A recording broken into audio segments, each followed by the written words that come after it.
Selamat datang di X Undercover. Channel ini merupakan perbincangan antara Dr. Jaya dan Pak Franky yang bertujuan untuk edukasi serta menceritakan pengalaman Dr. Jaya sebagai ahli forensik dan patologi. Sekedar informasi terkait jadwal tayang X Undercover yang akan tayang setiap hari Senin, Rabu, dan Jumat. Maka dari itu, untuk mendukung channel ini agar selalu memberikan tayangan yang informatif dan edukatif, kalian bisa dukung kami dengan cara like, comment, subscribe, dan share. Dan selamat menonton! Kalau kami BB Jam Sostek itu mengelola jaminan sosial untuk orang yang bekerja. Dan kita boleh dibilang kan masyarakat itu banyak Ya. kan seperti piramida gini, Pak. Piramida, yes. Di sini masyarakat bawah Betul. banyak banget. Betul. Dan kelihatannya Jam Sostek itu BP Jam Sostek itu mengambil di sini perannya cukup banyak nih, Pak ya. Sekarang karena eranya orang tuh banyak nggak lolos di checkingnya, BI checking. ya BI checkingnya kita nggak lolos karena tadi banyak teman-teman pekerja kita yang bawah ini tadi dok kena pinjol. Kita kan BP Jam Sostek itu ada namanya JKK. Ya. Kalau seorang pekerja seks komersial, kecelakaan kerjanya adalah dia hamil. Kalau dia hamil itu ditanggung nggak sama asal dia bayar premi kan Pak. Asal dia bayar ditanggung. Selamat sore kepada permisa X Undercover. Hari ini sore ini kayaknya kita dapat kehormatan nih. Kenapa? Karena ada seorang pejabat Bapak Jainuddin yang saya hormati, itu adalah seorang direktur Renstra dari BPJS Ketenagakerjaan. Renstra dan IT ya. Oke. Nah, ini datang kepada studio kita untuk ngobrol-ngobrol santai. Sekalian kita juga mau tahu nih, gimana sih seorang pejabat itu bisa hidup nyenyak enak tidur. Oke, selamat sore Pak Jai. Sore Pak Franky. Pak Jainuddin ini dipanggil dengan nama Pak Jai gitu. Jai, Pak. Agak identik dengan partner Jai, saya, Dokter Jaya. Gitu. Nah, saya ada banyak yang saya mau tanyakan sama Pak Jai ini. Ya. Jadi Pak Jai ini kan seorang direksi karir ya Pak ya. Di Jam Karir. Sostek ini bukan yang berasal dari luar. Ya. Nah, tahun berapa Pak Bapak mulai masuk ke Jam Sostek itu Pak? Saya itu aslinya sebenarnya PNS dulu Pak. PNS di BPKP dulu. BPKP. Kalau boleh disebut namanya di Pramuka itu kantornya. Terus terus kerja di beberapa tempat lah. Era BPPN ya, kemudian pernah juga di Timah. Nah, masuk Jam Sostek itu 2002. 2002. Lumayan 2002. panjang Pak ya. 2002. Pak Jai sekarang kan ngurusin Renstra nih Pak. Tapi kita ngomongin kerjaan nanti dulu Pak. Ya. Bapak ngurusin sekian banyak itu kepesertaan, itu Bapak bisa enak tidur nggak Pak? Oh, itu salah Pak. Itu jangan dengerin baik-baik Pak. Enak tidur. Bapak bilang enak itu makan. Oh iya. Kalau tidur nyenyak lah. Itu salah Pak. Hati-hati Pak. Lu ngejebak Pak, ngejebak Pak. Benar. Enak. Saya tuh orang yang gampang tidur. Pelor Pak. Jadi nggak tahu saya kalau nyampe rumah itu ke kamar itu cepat saya tidur. Nah, sama cepat bangunnya juga. Gitu. Jadi apakah tidurnya enak atau enggak? Yang penting tidurnya cepat gitu. Pak. Karena kita pernah ngebahas masalah tidur Pak. Tidur ya. Tidur itu yang bagus kalau kita sampai masuk ke daerah zona deep sleep ya dok ya. Apa tuh deep sleep? Nah, Nyenyak tidur bener nyenyak Nyenyak, nggak inget apa-apa. Kalau light sleep itu yang tidur masih bangun-bangun ngimpi-ngimpi gitu loh gitu. Kalau ini Pak namanya tidur semangat karena kenapa dia olahraga waktu tidur Pak. Apa itu olahraga waktu tidur? Oh iya dia keringetan gitu. Kenapa? Saya habis lari maraton katanya. Tapi di dalam mimpi Pak. Dalam mimpi. itu namanya efisiensi waktu. Jadi pada saat kita tidur kita bisa melakukan aktivitas lain. Iya. Nah, Pak Jai, Bapak setiap hari itu kan boleh dibilang Senin sampai Jumat Pak. Senin sampai Jumat. Tapi di luar itu pun kadang-kadang sebagai direksi ya Pak ya, pasti ada kesibukan lain urusan kantor. Nah, keseharian Bapak nih, saya mulai dari bangun pagi. Bapak jam berapa mulai bangun Pak? Saya itu pagi kalau alarm itu subuh itu 4:30 udah. Sholat subuh nih Pak ya. Sudah nyala itu. rutin tuh tiap hari tuh. Jadi saya mau tidur jam berapapun, telat tidur pun, misalnya itu saya bangun tuh dok. Setengah 5. Setengah 5. Ini alarm handphone atau alarm badan nih Pak? Sebenarnya alarm handphone selalu nyala, tapi alarm badan juga pasti bangun. Pasti bangun. Nggak ada ini juga. Nggak pakai kukuk Pak? Yang kukuk Enggak. Cerita zaman dulu. Nah, ada. Terus Bapak lakukan sholat subuh Bang? Iya, sholat subuh. Terus biasa kalau hari kerja kan ke kantor. Kalau ke kantor itu saya punya rutinitas sudah hampir 8 bulan kali ya. Kalau dulu tuh naik mobil dari rumah ke kantor. Sekarang ini pulang pergi sering naik LRT. Oh. LRT. Serius nih Pak? Serius. LRT. Saya supir akap Pak. Bayangin dari dulu punya cita-cita naik busway. Busway. Sampai sekarang belum pernah. Belum pernah. Oh. Iya. Kemarin mau nyoba MRT aja. Kalau nggak gara-gara keponakan saya yang dari Amerika datang. Nggak Ini dia bilang, Om, saya mau naik MRT Om.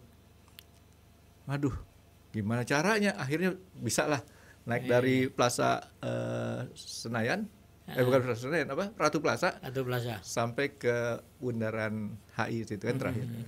Tapi Bapak ini sekarang mencoba hampir tiap pagi. LRT. Pulangnya pun kadang-kadang kalau pulang habis ini jam 7 kayak gitu juga naik LRT. Dari stasiun mana Pak? Kalau saya rumah kan di Bekasi, di Sumarekon. Nah itu di Bekasi Barat. Bekasi Barat naik, turunnya karena kantor di Kuningan di Setiabudi. Ya, Bapak kantornya yang di Setiabudi sih ya. Setiabudi, betul. Udah enak banget tuh Pak ya. Enak tuh karena kan macet ya, macet lagi Jakarta kan. LRT enak. Saya naik LRT tuh. Tapi Bapak nggak ada yang tahu tuh. Bapak seorang direktur naik LRT. Iya karena nyantai aja kan. Kalau dulu awal-awalnya suka ketemu karyawan, itu pada kaget dia.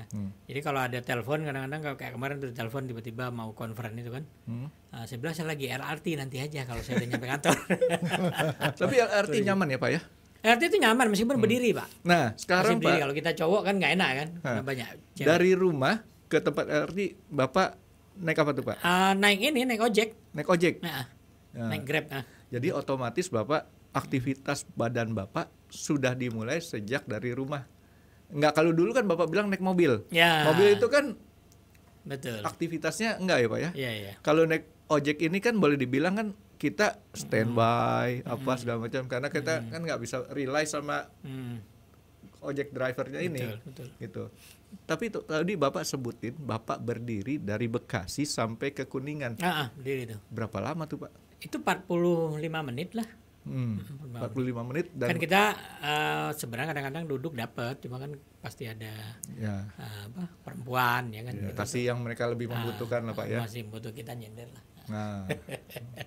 Tapi Bapak sama perempuan itu bukan? Oh enggak, kita nyendernya di kereta. Lo menegaskan Pak. Iya. Perlu klarifikasinya betul. Dokter Jaya ternyata kelakuannya begini. Lo menegaskan. Perlu penegasan. Soalnya tapi benar bisa salah paham orang. Iya. Soalnya Bapak badannya besar, dia nyender sama perempuan jatuh. Iya.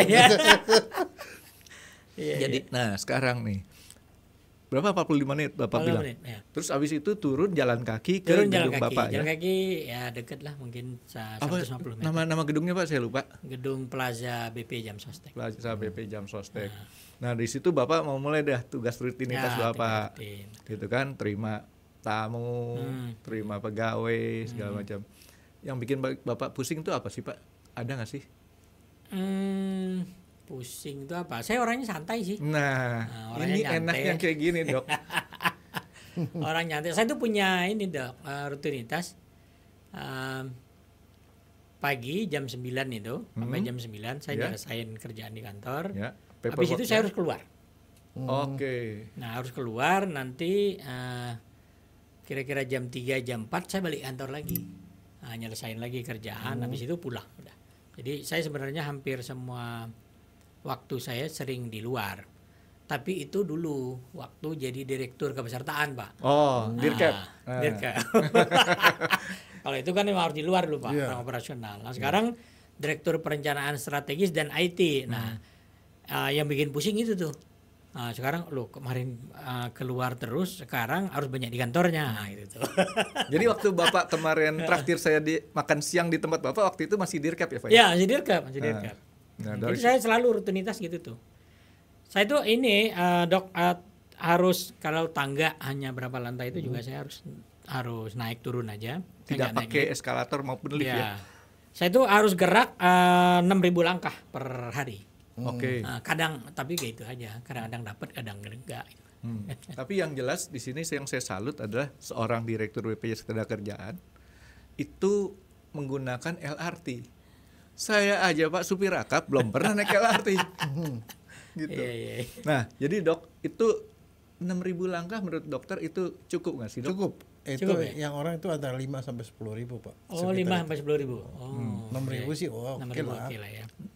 6.000. Nah, terus kemudian Pak Jai. Ya. Pak Jai di sini banyak keluar. Kalau sekarang direktur Renstra dan IT, Bapak gunakan banyak di sini kali Pak. Ya, banyak sini. Yes. Jadi udah beralih dari fisik kemudian ke sini. Nah, sekarang makannya Bapak berubah nggak? Nah, ini tuh. Nah, Bapak suka makan apa aja sih, Pak? Ya itu, makan saya itu pagi makan pagi sebenarnya saya hanya kopi segelas sama telur setengah matang 2. Telur ayam kampung, udah itu aja. Kopinya pakai gula? Kopinya enggak. Saya udah lama ngopi enggak. Saya mau tanya sama Dokter Jaya nih.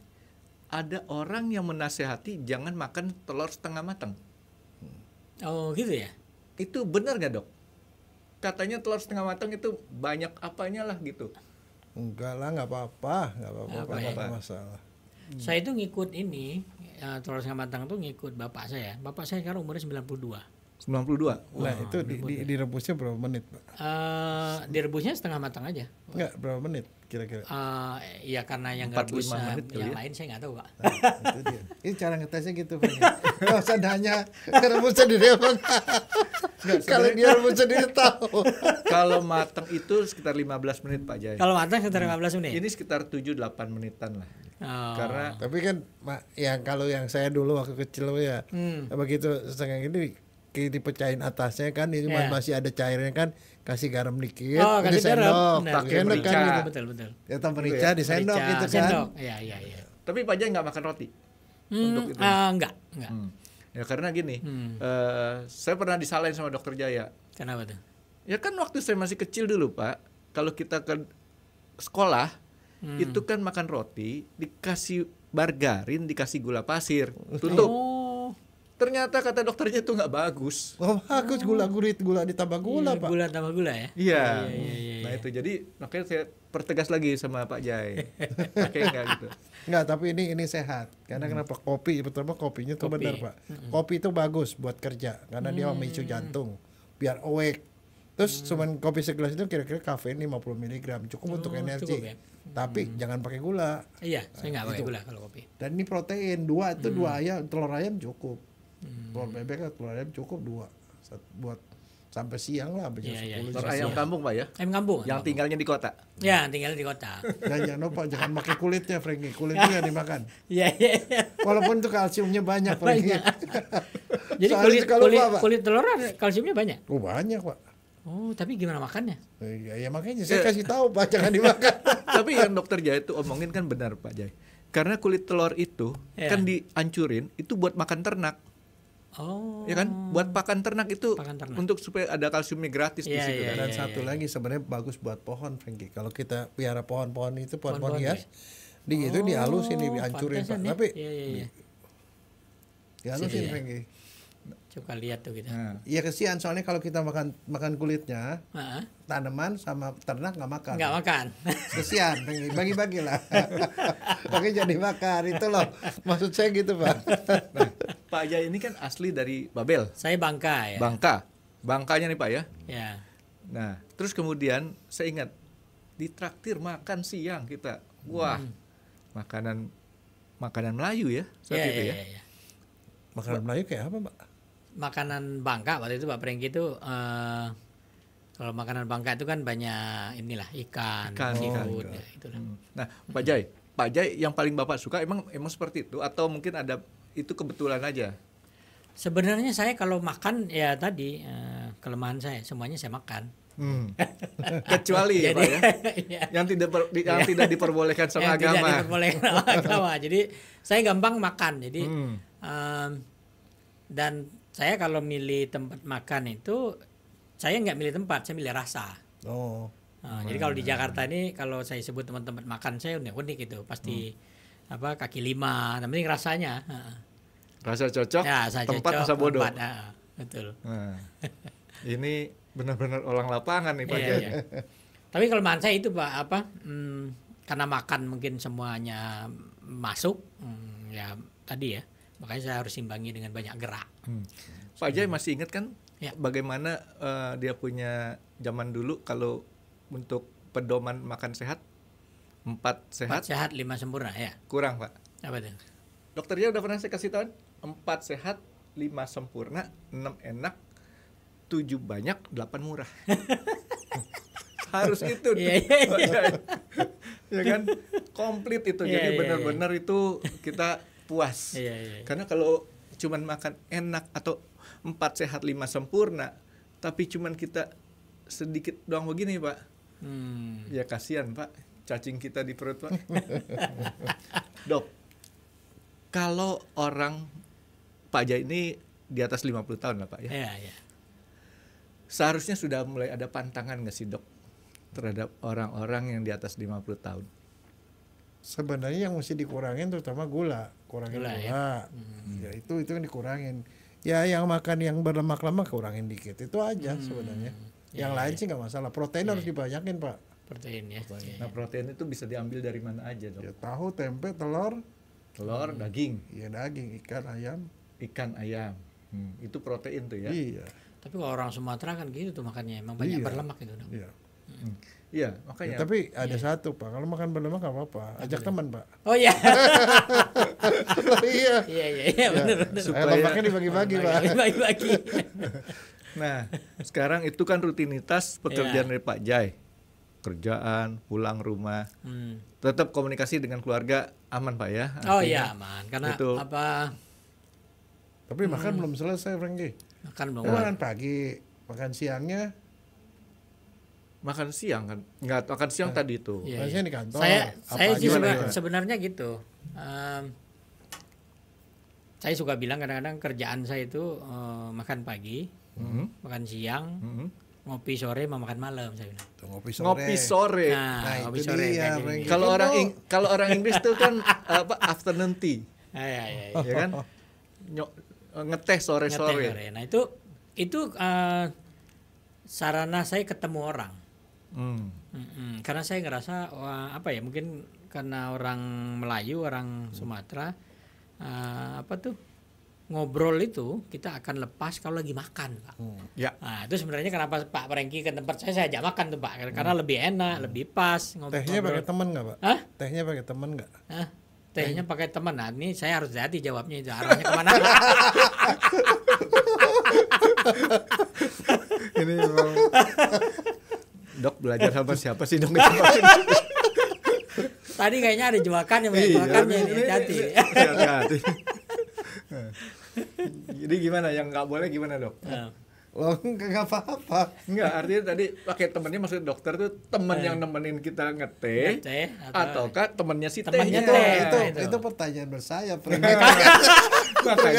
makanya seorang Pak Jai itu juga cerdas. Dia tanyakan dulu. Itu bisa salah jawab gitu Pak. Iya, nanti kan kita udah jawab capek-capek ternyata salah katanya. Tidak sesuai dengan pertanyaan. Gitu. Gimana Pak Jai? Itu tehnya ada temennya nggak gitu? Pertanyaannya saya kalau teh ya ada temannya lah. Bisa goreng pisang, temannya teh itu kan. Nah, kan beda itu teman teh yang ditanya. Tapi Pak Jai bukannya teh Dok. Kopi. Kopi tadi. Saya itu harus ngopi 2 kali sehari. Pagi tadi sama sore. Kalau malam saya nggak boleh ngopi. Karena kalau ngopi malam itu saya nggak bisa tidur. Enggak, soalnya ada di masyarakat tuh ada ini Pak, ada orang yang bilang kalau ngerokok harus dinetralisir sama teh, sama kopi. Sorry. Itu benar nggak Dok? Gagal lah. Orang sendiri, orang bapaknya lain, ibunya lain, mau gimana bisa temenan Pak? Enggak lah. Katanya biasanya kan gitu. Ya. Orang untuk membunuh ngopi, nikotin, harus ngerokok atau orang ngerokok harus ngopi gitu. Nah, Enggak Pak. Enggak ya Pak. Tapi Pak Jaya ngerokok nggak? Saya dulu ngerokok. Dulu berhenti itu 2006 September, ingat betul. Tapi kenapa Bapak bisa berhenti ngerokok? Itu saya pernah ke Korea. Ke sebuah conference, nah itu saya tersiksa di situ. Nggak bisa kan? Karena nggak bisa ngerokok, tempat ngerokoknya tuh harus jalan jauh banget dari tempat lokasi conference itu. Ayo udahlah berhenti aja lah. Ya udah habis dari situ udah. Dan berhasil ya? Dan jadi penyebabnya sederhana banget. Sederhana. Ada hal yang menyakitkan Bapak untuk melakukan aktivitas rokok, setelah itu Bapak berhenti. Dan nggak berani nyoba karena sekali nyoba saya punya keyakinan kambuh lagi. Nah, jadi ya syukurlah Pak kalau Bapak bisa berhenti ngerokok, karena kita pernah di episode sebelum ini Pak ngebahas manfaat dan manfaat kebaikan dan keburukan rokok ya. Jadi manfaat kebaikannya tuh untuk. Tapi Pak Franky ngerokok? Enggak. Saya dari dulu tidak bisa merokok. Tidak bisa tuh dalam arti badan saya menolak. Kalau cerutu? Cerutu enggak? Enggak juga. Karena lebih mahal Pak. Yang murah aja nggak mampu, apalagi yang mahal. Saya kalau lagi nemenin orang cerutu bisa. Nah itu nggak bikin kamu ngerokok. Itu bukan keras Pak. Keras. Tapi kan itu karena nemenin teman. Gini Dok, cerutu itu ada hal lain. Kalau rokok itu bisa jadi hobi, tapi kalau cerutu itu prestisnya. Prestis. Iya. Karena rokok baunya itu enak. Banyak orang nggak suka, tapi Pak Jaya suka cerutu nggak? Enggak. Saya tadi juga. Kalau ada teman punya cerutu ya. Saya bau cerutu termasuk yang saya suka. Kenapa? Baunya tuh beda. Iya. Aromanya beda, keras. Ya. Saya ada yang lebih enak Franky. Apa tuh? Cerutunya orang Indian itu. Pakai cangklong itu. Indian itu kan kalau berteman kan sedot itu loh. Dan cerutu itu bisa kita, karena saking mahalnya mungkin ya. Kalau belum habis dimatikan dulu, dibawa lagi sih. Nanti dipotong. Kenapa mesti dipotong? Karena kan itu malu lah bekas ada asapnya. Tapi syukur Pak, Bapak udah berhenti merokok. Iya, lama Pak, Dokter Jaya ya. Ya tapi sebenarnya kalau saya sebagai dokter saya menyesalkan Pak. Menyesalkan karena Bapak saya kehilangan pasien satu. Rokok itu penyakitnya banyak Pak. Itu bagiannya kemarin kita ngomong kan. Bisa kena stroke, kena jantung, kena kanker. Rokok itu udah diancam macam-macam gitu ya, tapi masih tetap orang beli. Kecuali satu merek yang dari dulu, tapi saya nggak tahu sekarang tuh di belakangnya masih ada nggak dengan meminum rokok ini dapat melonggarkan pernapasan dan sebagainya. Saya nggak tahu tuh masih ada apa nggak ya. Iya. Nah, tapi Pak Jaya, tadi kan kita udah bahas nih kehidupan Bapak sehari-hari. Kemudian makan juga menurut Dokter Jaya aman-aman aja Dok ya? Aman aja. Malam masih makan Pak? Apa enggak rutin, tapi seringnya masih makan. Makannya apa? Makannya iya nasi biasa, tapi saya udah cenderung kadang-kadang ya itu. Kalau nasi saya suka apa tuh? Soto Betawi. Tapi jumlahnya nggak sebanyak siang kan ya? Enggak banyak siang. Itu di rumah Pak? Kadang di rumah, kadang di ya ketemu orang lah. Orang seperti Pak Jaya seperti sama kayak saya supir akap di mana aja jadi. Enggak, tapi ada beda. Kalau makan di rumah itu cenderung lebih sehat Franky daripada di luar lagi 2 kali. Lebih sehat, ya? Iya. Lebih stres Dok. Lebih stres. Lebih stres. Saya kalau malam malah cenderung jarang di rumah sih, jarang makan di rumah. Setuju. Tapi paling malam jam berapa Pak makan? Paling malam ya jam 8 lah. 8-an. Nah, jadi kan Pak Jaya ini kan aktivitasnya makannya udah kita lihat nih. Sekarang untuk terus tidurnya jam berapa Pak? Tidur saya jam 10 jam 11 lah. Tahu nggak ditanya kenapa ditanya gitu? Harus ada jarak antara makan terakhir sama tidur. Karena kalau Bapak makannya paling sedikit 2 jam Pak. Paling sedikit 2 jam. Karena kalau sebelum ini 2 jam Bapak udah tidur, ini kan bisa tidur Bapak. Dia sibuk mencerna Pak. Kasihan perutnya. Artinya kalau Pak Jaya pengen tidur jam 10, betul tadi makan jam 8 sudah selesai makan. Kalau minum Dok? Minum mah nggak ada masalah. Cup anytime itu. Kalau minum minuman keras Dok? Batu jangan diminum. Es batu. Terus kalau minuman keras yang cair juga nggak diminum. Kenapa Pak? Ya? Kenapa Pak? Minuman kenapa? Minuman keras yang cair itu nggak boleh diminum juga. Oh, nggak boleh diminum. Itu minuman setan Pak. Kalau Bapak minum, setan minum apa? Kasihan Pak. Lo betul serius Pak. Itu makanya dilarang Pak. Itu kan setan, kalau kita minum setan minum apa ya? Iya, kasihan Pak. Kasihan Pak, itu minuman dia. Kalau kita kan bisa minum apa aja Pak. Dokter. Loh, itu omongan saya benar. Itu bagaimana caranya ngelarang Bapak minum minuman keras Pak? Selain itu, ya itu. Belas kasihan terhadap setan Pak. Nah, Pak Jai, sekarang kan untuk keseimbangan nih Pak Jai, kerja, Bapak punya olahraga nggak? Saya itu olahraga jalan. Kalau saya dinas itu biasanya saya jalan pagi tuh. Jalan pagi. Jalan pagi lah. Hari Jumat saya suka. Kami itu punya namanya GSL, Gerakan Sejuta Langkah. Oh. Nah jadi kami itu diukur BMI indeksnya kita. Diukur. Nah itu tiap Jumat saya selalu biasanya kalau nggak dinas saya jalan di GBK itu. Tunggu Pak. GBK. Bapak Gerakan Sejuta Langkah untuk Bapak sendiri atau buat 1.000 orang Pak? Itu semua karyawan kita apa? Karena saya kan dari sekolah matematik Pak. Kalau Gerakan Sejuta Langkah kita ada 1.000 orang, berarti cukup satu orang 1.000 aja langkahnya. Dibagi Pak. Oh iya. Itu masing-masing kita nyebut. Tapi itu setahun. Tapi ada satu Dokter Jaya. Pada waktu saya diajak makan sama Pak Jai ini di kantornya, kita mencoba untuk memberikan dosis racun yang cukup mengenai golf. Ya. Ya kan? Terus berhasil? Belum. Dosisnya belum cukup. Bahkan saya diledekin sama Pak Jai.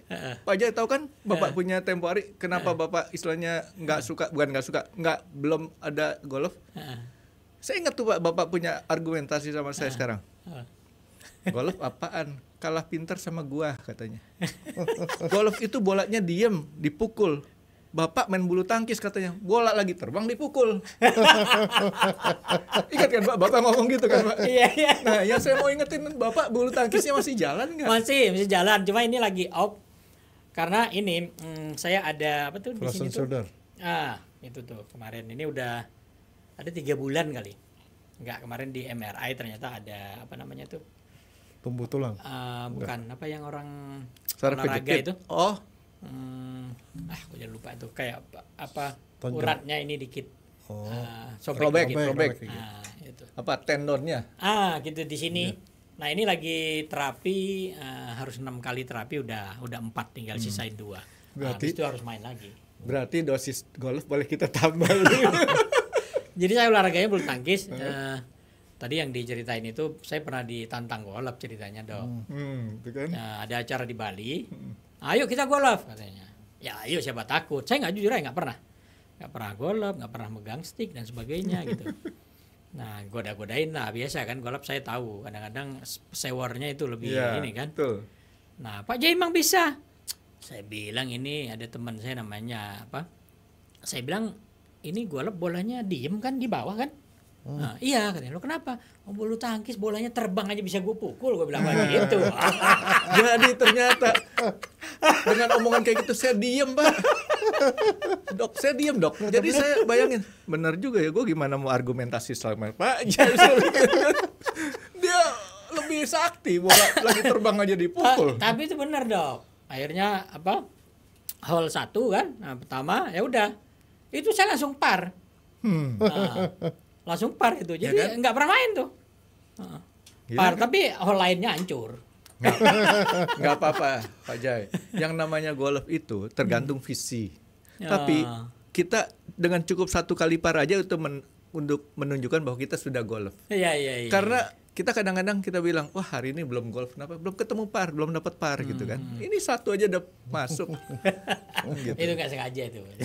Tapi bulu tangkis Bapak tuh bertanding apa cuma main-main aja? Bulu tangkis itu sebenarnya pertama ramenya saya dapat karena sama tim kan. Itu kan lebih cair kita. Nah, ledek-ledekannya itu dok. Nah itu kan nggak ada ininya, nggak ada sekolahnya itu. Kita bisa ledek-ledekan, goda-godain. Gitu. Ya samping memang keringat keluar gitu. Saya biasanya main 3 kali itu, ya 3 kali kaos basah itu. Tapi Pak Jai itu main single apa double? Double. Single nggak kuat lagi. Nah dok, untuk yang di atas 50 tahun gitu dok ya, itu kalau untuk bulu tangkis seperti itu kira-kira menurut dokter, ya bukan berarti nggak boleh, tapi kan pasti dosisnya harus jangan terlewati. Ya, ada yang bilang katanya nggak boleh malah dok. Enggak juga. Salah abis gitu, Pak ingat patokan dokter Viko, ingat nggak? Dokter Viko kemarin. Dokter Viko apa tuh? Nah, itu dia dokter rehab medik Pak. Oh rehab medik. Ya, dia bilang kalau kita olahraga yang penting ini 220 kurang umur Pak. Itu jangan sampai nadinya lebih dari itu. Itu aja. Ya kita harus. Jadi aware. artinya makanya tadi saya tanya, Bapak ini bertanding apa cuman happy-happy? Kalau bertanding plus happy lah. Ya, kalau bertanding itu yang mungkin berbahaya kalau di atas 50 tahun. Rada berbahaya karena itu karena kalau dalam bertanding kan kita nggak bisa berhenti di tengah jalan, Pak. Terus gitu. Padahal nadinya udah lewat, jebol Pak nanti. Bapak bisa kolaps itu. Itu yang pada harus dikontrol ya. Kita ngobrol sama dokter Viko, itu ada satu rumusan dari dia. Kita kalau kan selalu ada kita punya apa namanya heart BPM ya, heart rate ya, Heart rate ya. beat per minute ya. Itu rumusnya 220 dikurangin umur kita. 220 dikurang umur ya. Jadi kalau misalnya Bapak 50 ya 220 kurang 50 170. Maksimum jangan lewat dari situ. Gitu. Nanti kalau udah rasanya udah ada capean nggak enak hitungnya 120 70. Nah, masalahnya dia nih, Pak. Iya. Dia 220 ngakunya 200 Pak maksimalnya. Gimana Pak? Percaya nggak Pak? Iya. Tapi saya udah lihat Pak Jai kan pakai smartwatch ya. Iya, di sini ketahuan. Itu bisa ketahuan tuh di situ. Iya, gampang kan kayak gitu langsung. Ya udah pokoknya oke, terus nyambung gitu. Makanya Pak, saya tuh sama olahraga yang pakai speed sama power saya nggak cocok. Fisik saya lemah, apalagi banyak penyakit yang saya derita, akhirnya fisik saya nggak memungkinkan lagi. Nah itu makanya saya ini mulai racun tambahan dok. Golf itu yang cocok sama saya karena nggak perlu speed, nggak perlu power, kita cuma perlu fokus, gitu kan? Sebenarnya golf itu olahraga atau bukan sih Pak? Catur aja olahraga Pak. Apa juga gitu? Catur olahraga apa? Kita cari ya dok. Bridge saja olahraga Pak. Pak Jai, pengertian olahraga menurut Pak Jai apa? Olahraga apa ya? Gampang kali berkeringat kali Pak Jai ya. Kalau saya kalau ngomong olahraga itu kan selalu inline dengan keluar keringat. Ya kan? Betul ya. Kalau gue nggak tahu siapa ininya. Nah berarti istri itu olahraga Pak. Oh iya. Karena kayak gitu keringetan kita. Tapi ada yang lebih parah lagi. Kalau sampai keringet dingin diomelin istri. Olahraga itu maraton. sprint diomelin itu. Ya maklum kita kan PSSI ya. Curhol Pak. PSSI, Persatuan Suami Sayang Istri. Nah, jadi saya jelasin. Golf itu dulu tahun 91 awal saya golf, itu saya nggak berpikir itu adalah olahraga. Olahraga ya. Karena saya berpikir ini golf apaan? Cuman mukul jalan. Saya merasakan golf itu olahraga pada waktu diajak pertama sama Bapak Yosef Bataona itu latihan di pintu 1 kalau nggak salah. Driving range-nya dulu tuh ada di driving range di situ ya. Sebelum driving range-nya pindah ke Senayan situ. Saya pukul keringetan. 100 bola aja keringetan. Keringetan ya. Nah, oh ini ternyata capek ya. Terus kemudian diajak turun ke lapangan, bukan cuma mukul, jalan kaki. Jadi udah tangan main, kaki juga capek, otak juga mikir. Karena kita golf itu nggak cukup untuk kita bagaimana kita mukul kemudian mukul jalan. Kita harus punya strategi. Ya kan? Kita bilang par 4 itu teori 2 on 2 putt. Jadi 2 kali mukul dari tee box masuk ke green, 2 kali putting masuk ke lubang. Ada temen sebelum Bapak Dirkep kan dari Batak juga tuh Pak. Iya. Itu pemain wood itu Pak. Dia jarang pakai iron, tapi akurasinya bagus. Jadi dia biasanya par 4 tuh 3 on. Tapi 1 putt. Iya. Ya kan? Inisialnya E. EIL. Ya, sampai sekarang dia masih doyan golf tuh. Masih doyan kan? Masih. Putih-putih orang. Putih. Nah, kalau ikut definisinya Pak Franky, itu pertanyaan saya, kenapa catur sama main remi itu disebut olahraga? Olahraga. Ya? Kenapa, Pak? Karena olahraga ini kali. Keringetan juga, Pak. Keringetan juga ya. Kalau kalau AC-nya nggak jalan, Pak. Jadi nanti Pak Jai, ya. Kalau Bapak berkenan, ayo ikut saya. Iya, boleh itu. Karena saya jujur aja Pak, yang namanya saya golf itu bukan cari sekedar olahraga, tapi happy-nya. Happy-nya ya. Karena sekarang kita podcast kayak gini aja nih, saya nggak nyari bagaimana, tapi kita membina relasi, terus kemudian happy gini ngobrol, ya kan? Tapi sebelum pas jalan ke sini tadi saya dapat undangan golf. Nah, tapi saya udah mutusin, saya ikut. Bagus itu Pak. bagus. Lo kan Bapak nggak pernah main, ya pokoknya kan ikut aja. Masalah hasilnya apa itu urusan nomor lain. Tapi yang jelas olahraga Pak, olahraga dan happy gitu. Karena bukan hanya di badminton doang yang kita bisa celah-celahan ataupun kita banyak jokes Pak. Itu, di golf juga seperti nanti Pak, Bapak cari kalimat dengan 100 huruf T, saya bisa dapetnya di golf. Saya nggak ngomongin di sekarang, Bapak cari itu 100 kalimat dengan 1 kalimat dengan 100 huruf T. Kalimat dengan 100 huruf T. Nah, Oke, Pak. Nah, sekarang kita udah tahu bahwa seorang Bapak Zainuddin ini kelihatannya sangat sehat nih Pak ya. Hidupnya bagus, kerjanya istilahnya. Ini Pak Zainuddin termasuk yang saya tuh pernah dulu dapat pepatah dari satu orang nih Pak. Polisi. Ya. Tapi sampai sekarang saya ingat, ini yang dijalani sama Pak Zainuddin. Pak Jai itu bilang, saya nggak pusing dengan masalah. Tadi kan begitu. Seorang polisi itu pernah ngomong kepada saya gini, Pak Franky, ini polisi kawan saya. Jadi dia kalau saat kita lagi ngobrol nih, bagaimana menyikapi masalah? Kalau ada masalah besar, kita kecilin. Kalau sudah punya masalah jadi kecil, anggap aja udah nggak ada. Iya. Jadi nggak ada masalah terus. Gitu. Kalau saya lihat masalah itu dua. Saya sering bilang sama tim saya. Kalau lihat masalah itu Dok, saya bilang lihat dua. Satu, lihat solusinya apa. Ya. Kedua, lihat opportunity-nya apa. Selalu ada opportunity. Seperti koin Pak ya. Yeah, kita ngeliatnya dari mana ya? Yeah.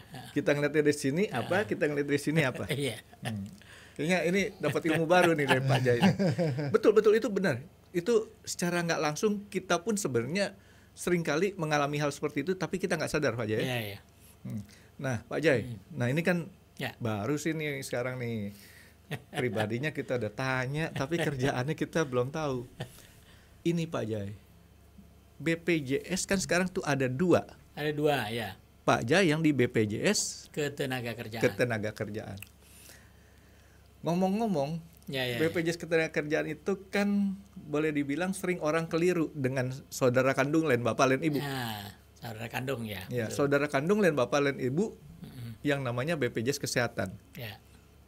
Sehingga kadang-kadang orang salah menafsirkan BPJS ini yang mana. Yang mana ya. Nah, ya beruntungnya Pak, sekarang punya apa tadi Bapak bilang? Call name. Ya, call name. Nah, itu gimana Pak ceritanya call name tersebut Pak? Iya, sebenarnya kan BPJS itu tadi ibu kandungnya sama Pak.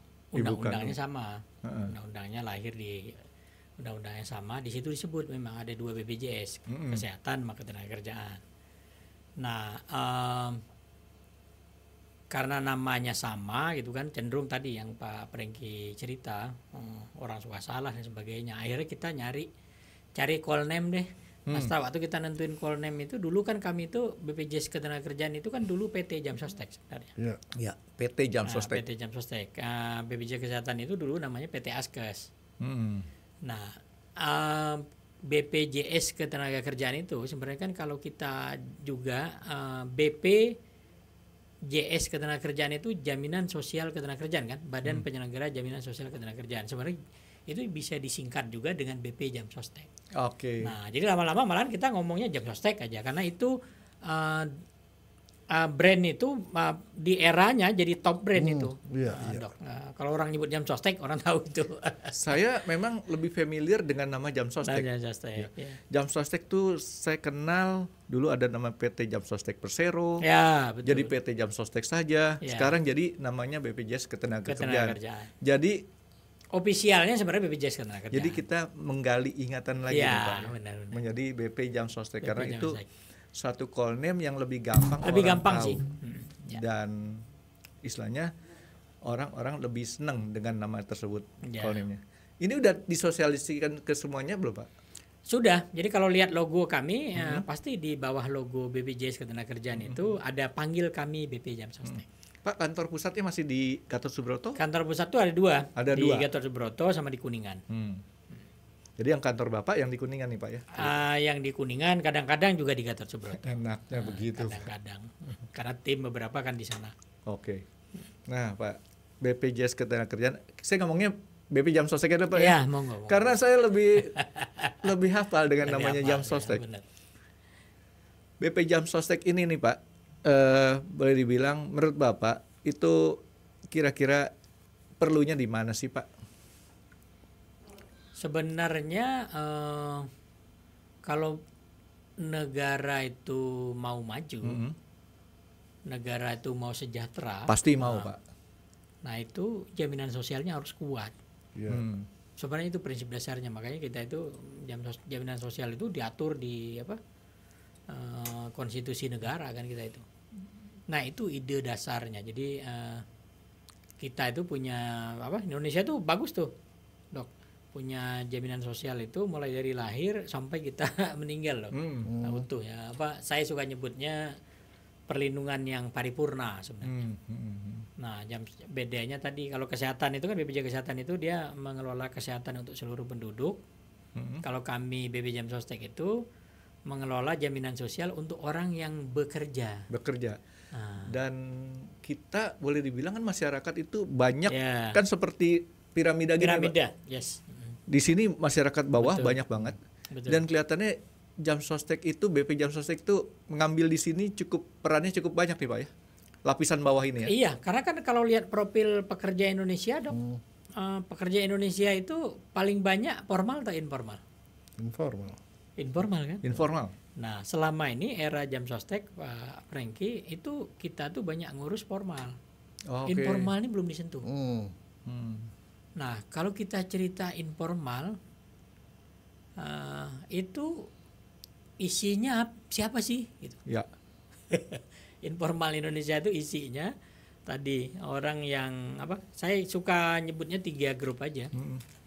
Orang yang kerjanya pagi. Kalau paling banyak itu pekerja kita itu di desa.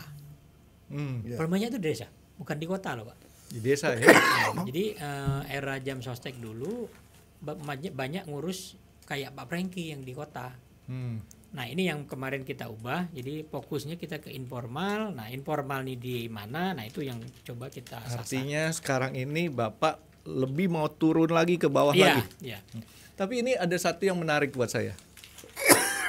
Tahun 98 sebelumnya itu saya masih mengalami kalau kita ke Jam Sostek itu suasananya itu masih agak sedikit kaku. Ya. Terus kemudian saya 99 sampai 2004 saya sempat menjadi PR Singapura. Nah itu ada CPF, Pak. CPF, ya. Central Provident Fund. Ya. Identik tuh, Pak ya, kayaknya dengan Jam Sostek sini, Pak ya. Sama. Dia ngelola pensiunnya. Saya pada waktu ke Singapura tuh punya angan-angan kalau saya ke Jam Sostek lagi pengen seperti itu. Datang ke satu tempat yang istilahnya boleh dibilang itu nyaman. Ya. Ngantrinya juga udah pakai sistem antrian dan alhamdulillah sekarang, Pak, Dok ya. Itu udah kayak begitu sekarang. Ya. Keren. Ya. Makasih, Pak Franky. Jadi saya nggak perlu lagi jadi warga negara atau jadi green card-nya Singapura, PR-nya Singapura, permanent resident ya. Karena apa? Di Indonesia kita punya Jam Sostek. Program-programnya juga sama. Termasuk istilahnya dulu kalau kita mau beli kan di Singapura ada 2 macam perumahan. Kondo sama HDB atau apartemen yang rumah susun deh ya. Rumah susun, ya. Kalau kita mau beli kondo itu warga negara asing boleh. Tapi yang HDB ini, HDB itu harus PR atau bukan PR atau residen atau warga negara. Ya. Salah satunya adalah dia harus sebagai peserta CPF. Nah, itu juga sudah pernah dilakukan atau masih berjalan tuh Pak ya, PUMP. Masih, sekarang namanya manfaat layanan tambahan perumahan. Tuh. Masih. Jadi orang bisa ngambil rumah juga. Bayangin Dok, itu kenapa saya senang banget. Ini saya saksi nih.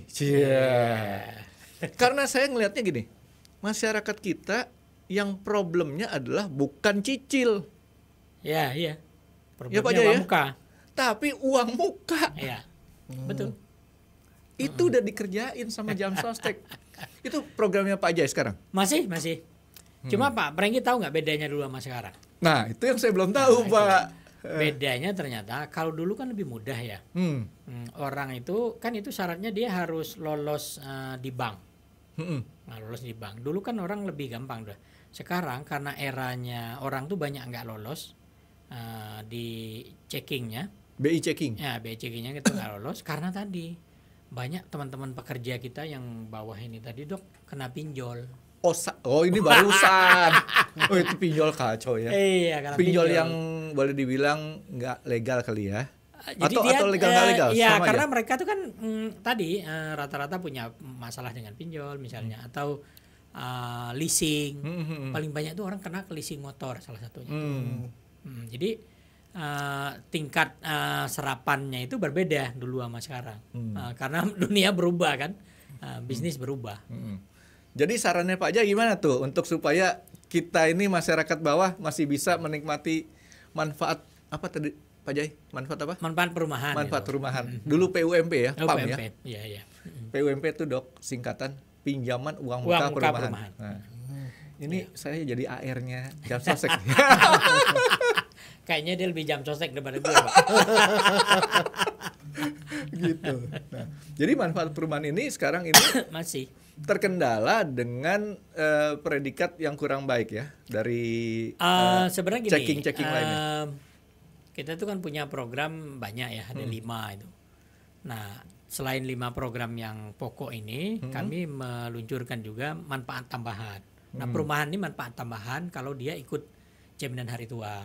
JHT. Ya, JHT, jaminan hari tua. Jadi dia bisa ngambil uang untuk uang muka, bisa juga untuk subsidi bunga, atau dia take over. Misalnya di bank A ini bunganya ketinggian, nah itu bisa di-take over ke kami. Gitu. Variasinya sekarang lebih banyak, Pak Prengki dibanding dulu. Sama kayak Pak Prengki, pengusaha juga bisa ngambil namanya kredit konstruksi. Saya supir akap. Tapi balik cerita concern kita, kalau dulu kan tadi itu kita banyak ngurus korporasi. Iya. Nah, sekarang kita ngurus informal. Nah, ngurus informal ini artinya waktu saya jadi direktur kepesertaan itu saya menetapkan 4 fokus. Ekosistem desa, pasar, UKM sama pekerja rentan. Nah, ini fokusnya. Jadi lebih grassroots ini, Pak. Karena pekerja-pekerja ini yang sesungguhnya belum tersentuh jaminan sosial. Dan mereka ini jauh lebih butuh sebenarnya. Pekerja rentan tadi. Termasuk pekerja rentan. Jadi 5 program Pak Jaya. 5 program ya. Manfaat tambahan ya. Manfaat tambahan itu ya tadi perumahan, ada juga promotif preventif, Dok. Promotif preventif juga ada. Tapi manfaat yang utamanya jaminan manfaat utamanya kan yang pertama jaminan hari tua. Jaminan hari tua ya kayak tabungan lah. Yang bisa kita ambil harusnya pada saat hari tua. Tapi sekarang kan kalau di PHK boleh dikasih ada kemudahan lain. Gitu. Kemudian jaminan pensiun. Nah, jaminan pensiun ya pensiun kayak teman-teman perusahaan, teman-teman PNS itu dulu nggak kebayang itu, Dok. Buruh-buruh kita, teman-teman kita buruh itu punya jaminan pensiun kayak PNS kan. Sekarang mereka udah punya. Yang ketiga jaminan kecelakaan kerja. JKK. Tuh. Kemudian jaminan kematian. Yang terakhir ada jaminan kehilangan pekerjaan. Ini yang baru ya? Nah, yang baru ini Undang-Undang Cipta Kerja. Terakhir. Nah, 5 itu. Tapi ada satu yang ganjil di otak saya. Apa itu? Plesetannya JHT. Oh, apa itu? Saya lupa. Justru saya lupa, itu nggak ganjil tuh. Di kalangan teman-teman jam sostek zaman dulu ada plesetan JHT. Tapi saya lupa. Jaminan hari tertentu bukan? Bukan, tapi nanti biarin yang komen nonton itu komen sendiri, siapa komen tahu siapa. ada yang masih ingat. Nah, ya. tapi gini, inilah yang namanya kita di BP Jam Sostek ini. Kadang-kadang Dok ya, kita dituntut cuman istilahnya dari pihak pekerja doang. Pekerja. Tahu nggak manfaat lainnya? Sebenarnya pengusaha pun itu juga perlu. Oh iya, betul. Kenapa? Saya kebetulan sekolah di matematik. Itu ada yang namanya perusahaan asuransi. Biasanya anak-anak matematik itu larinya ke perusahaan asuransi jadi tukang bikinin rumusnya tuh. Oh iya. Di dalam asuransi itu ada yang namanya suatu istilah reasuransi. Oh, reasuransi. Ya. Kita mengasuransikan beban kita pada perusahaan lain. Nah, kalau kita punya karyawan, kita kan bertanggung jawab terhadap kesejahteraan dan keselamatan karyawan. Ya. Kalau kita enggak mereasuransikannya kepada pihak lain, semua bebannya kan di kita. Beban kita, betul. Makanya untung ada Pak Jai. Bayangin, ini urusannya sama kecelakaan dia punya ini. Kan ada yang namanya JKK, Pak Jai ya? Iya, ada JKK. Nah, JKK itu kapan bisa kita pakai, Pak? Kalau JKK itu kan dia mengcover sebenarnya mulai kita ada hubungannya dengan pekerjaan. Ya. Kita berangkat dari rumah, itu Dok udah dihitung. Di jalan, di tempat kerja, kita balik lagi ke rumah. Dan hampir 60% jaminan kecelakaan kerja yang kami bayar itu kejadiannya di jalan lalu lintas. Ya. Nah, itu tuh sebenarnya. Dan yang menarik sekarang Pak Frengki, karena kami masuk informal di desa, itu JKK-nya kami itu unik-unik udah. Nanti ada yang saya mau tanya tuh Pak Jai. Ada JKK yang unik-unik. Jadi kejadiannya tuh unik-unik. Ada petani jengkol lagi metik jengkol, jatuh dari pohon jengkol. Nah itu kecelakaan kerja itu Pak. Tapi bukan petani kecambah ya? Petani kecambah ketiban kecambah kali ya? Enggak, waktu petik toge dia jatuh. Jadi kalau Pak Frengki dulu kan karena di perusahaan membayangkan kecelakaan kerja di perusahaan ya kan?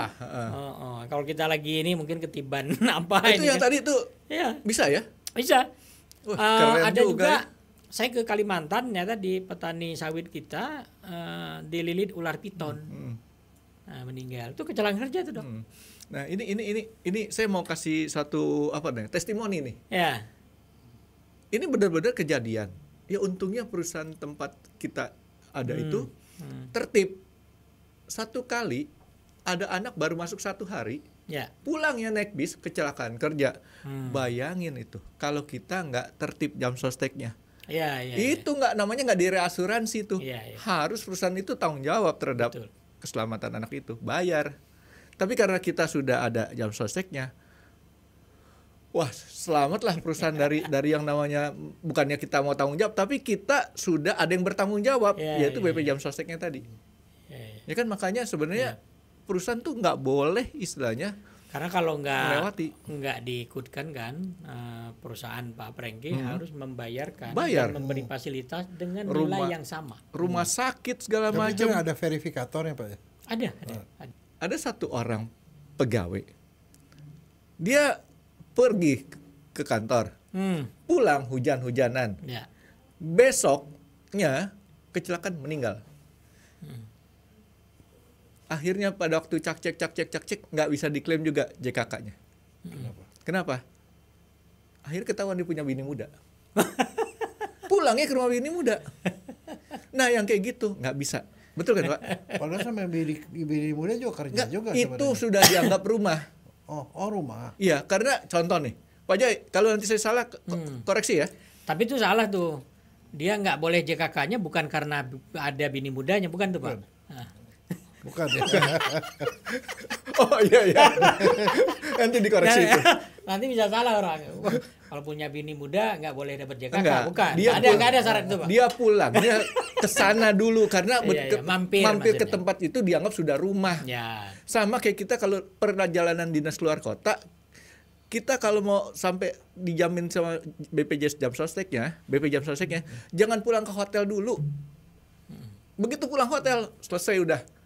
Argo mati. Begitu Pak Jaya. Hotel dianggap rumah. Hotel dianggap rumah. Betul ya. Jadi artinya kalau kita dinas itu rumah kita dianggap hotel. Begitu keluar hotel sampai masuk hotel lagi itu di cover argonya jalan tuh. Ya. Gitu. Nah, ini Pak Jai, saya mau nanya. Apa itu? Bapak kan saya nggak tahu sih kalau di Bangka tuh ada apa nggak. Tapi zaman dulu kan ada di Surabaya, Kanwil 6. Sekarang Kanwil berapa? Sekarang Kanwil kita ada 11 kantor wilayah. Surabaya Kanwil berapa tuh? Surabaya itu kami nyebutnya Kanwil Surabaya Jawa saja? Timur. Oh, Jawa Timur. Jatim. Nah, ada dulu namanya Doli. Oh, iya. Dokter Jaya member di sana nggak, Dok? Enggak, kalau saya itu cloning. Cloning. Nah, pertanyaannya nih, kita kan BP Jamsostek itu ada namanya JKK. Ya. Kalau seorang pekerja seks komersial, kecelakaan kerjanya adalah dia hamil. Kalau dia hamil, itu ditanggung nggak? Asal dia bayar premi kan, Pak. Asal dia bayar ditanggung. Tapi kan ini dulu, Dok. Sekarang definisi kecelakaan itu apa dulu? Itu kecelakaan kerja. Apakah hamil itu kecelakaan? Kayaknya bukan deh. Itu kecelakaan kerja loh, Pak. Jangan salah, kerjanya itu. Kayaknya enggak tuh. Hamil bukan kerja kecelakaan. Jadi artinya di sini yang disebut kerjanya itu, makanya tadi waktu Pak Jai bilang itu yang rentan, pekerja rentan, otak saya langsung berpikir, pekerja rentan itu definisinya apa? Gitu. Iya, pekerja rentan itu kalau di ILO tuh nyebutnya ini vulnerable kan. Vulnerable. Sebenarnya agak beda pekerja rentan di kita dan di luar negeri ya. Kalau di luar negeri itu vulnerable itu orang disabilitas, perempuan. Tapi kalau di kita rentannya selain rentan resiko juga rentan sosial ekonomi. Jadi yang istilahnya ada masalah sedikit langsung miskin gitu ya. Nah, betul. Jadi pekerja rentan itu kalau di kita sebenarnya isinya itu pekerja miskin dan pekerja nggak mampu. Orang kerjanya serabutan.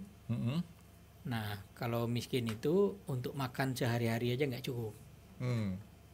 Kalau pekerja nggak mampu itu hanya cukup untuk makan sehari-hari. Nah, orang kayak gini, vulnerable ini, pekerja rentan ini harus ada orang tangan-tangan baik.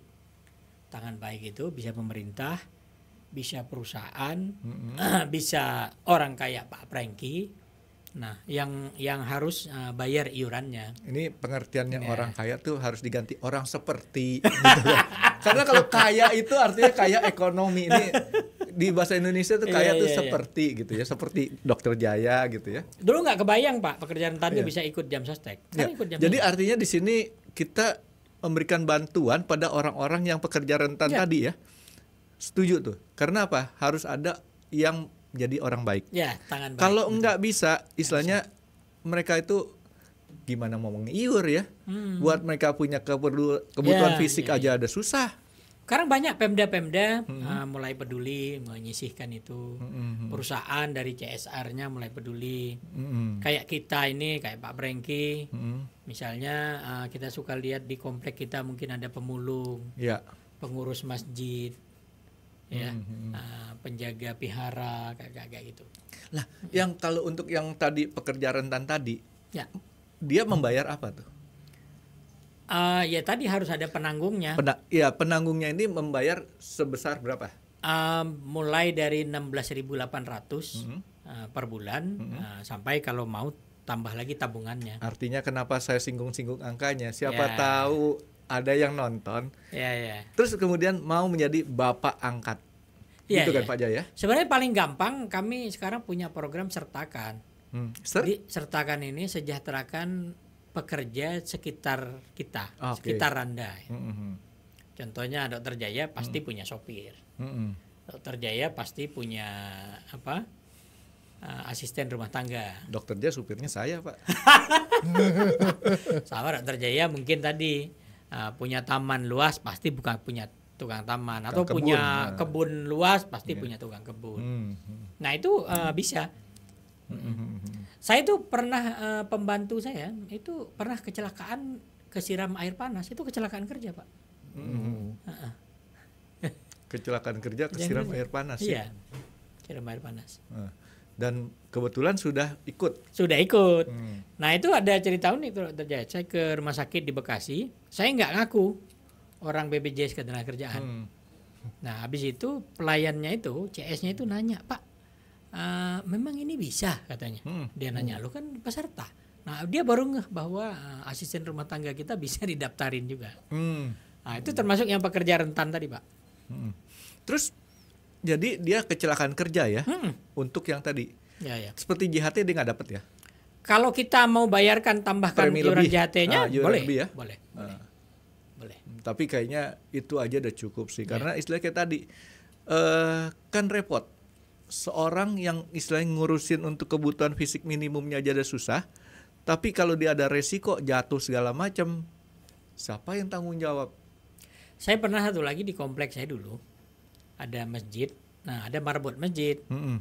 Nah udah agak lama dia kerja, terus dia harus pulang ke Ciamis, nggak balik lagi. Nah dia telepon saya tuh, Pak J, saya ingat saya dulu saya didaftarin Bapak ke ini ya, ke BPJS Ketenagakerjaan. Setelah saya lihat benar ada uang JHT-nya. Nah itu uang JHT-nya lumayan untuk dia untuk bawa pulang ke Ciamis. Lumayan banget, Pak. Ini ngomong-ngomong JHT nih, itu bisa naik gaji loh orang. Dokternya percaya nggak? Iya. Saya kan supir akap dok. Tahun 2009 ya? Iya benar, 2009 itu saya masih belum jadi peserta jam sostek tuh. Ya. Diancam saya sama satu kawan itu. Ya. Frank, kalau nggak jadi peserta jam sostek, lu bukan teman gue loh. Ya. Karena dia kan orang jam sostek. Ya. Terpaksa lah saya ikut. Terus saya bingung, orang kayak saya ngaku gaji berapa, gitu kan? Saya bilang sama bagian keuangan, tolonglah, bilang aja gaji saya 2 juta gitu kan. Udah masukin gaji 2 juta. 2009 bulan 9 masuk 2 juta, berarti 1 bulannya kita mengiur sekitar berapa ratus ribu kan ya, aja ya. 2011 bulan Januari 1 tahun 4 bulan itu ternyata dia punya saldo JHT-nya 2 juta. Artinya cuma berapa ratus ribu kali 14 bulan jadi 2 juta. Saya hitung. Nah, gila Mek, bunga bank aja lewat. Iya. Terus itu digaransi, kita harus memberikan hasil lebih tinggi dari terus rata-rata. Saya bilang sama bagian keuangan, kalau gitu naikin gaji saya jadi 5 juta deh. Iya. Bayangin tuh gara-gara jam sostek gaji saya naik. Ya karena supaya manfaatnya lebih gede lagi. Kalau kecelakaan itu dok, kami perawatan pengobatan sampai sembuh. Sampai sembuh. Ada program rehab medik dan sebagainya itu sampai siap bekerja kembali. Return to work namanya. Ada satu case ini agak ekstrim. Dirawat udah 5-6 tahun, Pak Franky itu kemarin habisnya hampir 12 miliar. Gila. Satu case. Itu kalau orang biasa mah udah sakit apaan, Pak? Meski itu kecelakaan, tabrakan dan koma lama di rumah sakit dirawat. Nah, cuma ya karena dirawat, perawatannya lama, butuh treatment macam-macam gitu kan, tapi dirawatnya itu cukup ekstrim sebenarnya. 5-6 hampir 6 tahun kali. 6 tahun. Ya, karena ada di kita itu harus dirawat sampai sembuh. Nah, kita harus tanggung semuanya. Ya, komitmennya harus sampai sembuh. Sampai sembuh. Kalau nemenin majikan ke tempat hiburan dalam rangka entertain, terus kena penyakit kelamin, dijamin nggak Pak? Loh, ini pertanyaan yang jurus terus. Loh, enggak, ini saya dokter nih Pak. Loh, betul kan? Saya harus hati-hati tuh. Pertama Pak Franky tadi, dia bilang hamil kecelakaan, kayaknya bukan kecelakaan. Maksudnya Supaya hamil jelas, bisa Pak. kecelakaan, Ya. tapi hamil bukan kecelakaan kerja. Nah, ini namanya. Tapi ini menarik nih, Ya. pertanyaan Pak Franky. Kami kan ngelindungi pekerja migran Indonesia. Ya. Nah, Ya. pemerkosaan ditanggung. Pemerkosaan ditanggung. Ditanggung. Wah. Tapi pemerkosaan itu kan istilah hukum, Pak. Istilah hukum. Tapi kalau belum sampai putusan pengadilan bukan pemerkosaan. Dugaan, Pak. Dokter Jaya mempersulit orang aja nih. Itu susah orang klaim bahasa nanti. hukum nih, Pak. Nggak apa-apa, itu masalah hukum, tapi mungkin ada excuse-nya. Iya. Tapi saya yang tertarik tadi sampai 12 miliar itu 5-6 tahun itu dan BPJS Tenaga Kerja Kita dan harus BPJS bayar. Sosial itu bayar. Itu hebat, Dok. Bayangin kalau masyarakat biasa yang biasa-biasa aja itu miskin mendadak keluarganya, bukan dianya doang. Sebenarnya tuh. Mbak Dokter Jaya nanti kita banyak bisa bahas case-case unik di kami.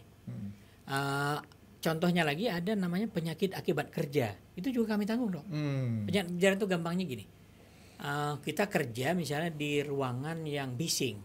Sehingga itu menyebabkan dia jadi Tuli. Ya, Kurang pendengaran lah ya. Kurang pendengaran. Terus kerja di perusahaan kimia, terus kemudian kanker paru. Nah, iya. Cuma itu tadi tantangannya memang dokter yang harus membuktikan benar nggak itu kaitan dengan penyakit akibat kerja. Jadi kecelakaan kerja kita tuh luas banget.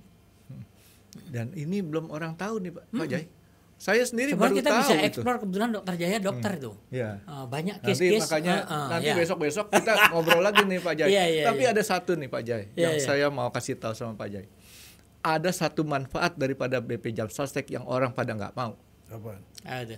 Benar-benar deh. Padahal itu manfaatnya mendapat 48 kali gaji. Iya. Betul kan Pak Jai ya? Iya. Yang namanya JKK berakibat kematian. Iya. Jadi saya sering kali kan ngobrol sama Ya. orang-orang nih. Udah ikut Jam Sostek belum? Belum. Kamu tahu nggak? Ada satu yang klaim sampai 48 kali gaji. Ya. Wah, mau dong Pak. Bener mau nih. Klaimnya gimana? Ya, kalau 48 kali gaji itu judulnya JKK. Jaminan Kecelakaan Kerja. Oh, boleh 48 kali gaji kan Pak ya? Iya. Nah, tapi berakibat kematian. Jadi karena dia kecelakaan kerja mati, maka ahli waris dapat 48 kali gaji. Ya. Jadi kalau misalkan contoh saya atau orang itu ngaku gajinya 5 juta, Kali 48. 240 juta dapat. Ya. Tapi nggak ada yang mau klaim. Pada saat saya mau tanya siapa yang mau? Nggak ada yang mau. Gitu, Dok. Jadi Karena kecelakaan kerja itu manfaatnya banyak, Dok. Pertama tadi perawatan pengobatan sampai sembuh. Bahkan ditambah lagi program return to work. Rehab medik dilatih sampai dia siap kerja kembali. Kerjanya pun bantu kita cari tempatnya. Kedua tadi kalau ada cacat itu dua, berkurangnya fungsi sama kehilangan fungsi. Nah, itu juga ada tarifnya, ada santunan cacatnya kali X rupiah. hati-hati ngomong berkurangnya fungsi sama Dokter Jaya. Nah, saya udah mulai arahnya ke situ. Ya. Nah itu kemudian kalau dia meninggal tadi 48 kali gaji. Yang Tapi kalau dia didaftarkan. tapi kalau dia cacat total tetap malahan 56 kali gaji. Lebih gede lagi. Lebih gede. Kalau cacat tetap kan dia secara filosofi ya dia nggak meninggal tapi kan penderitaan dia lebih ini kan. Nah ada lagi anaknya dapat beasiswa dari TK sampai perguruan tinggi sampai lulus, 2 anak nilainya 174 juta. Itu yang Sebenarnya- yang orang pada nggak mau klaim tuh. Benar. Sebenarnya ini program bagus banget Dok. Tapi memang perlu ini ya sosialisasi. Perlu waktu lebih edukasi, banyak Pak perlu waktu Jai. lebih banyak. Ngobrol kita kalau cuman segini nggak cukup. Karena kesadaran berasuransi, berjaminan sosial kan di Indonesia masih rendah.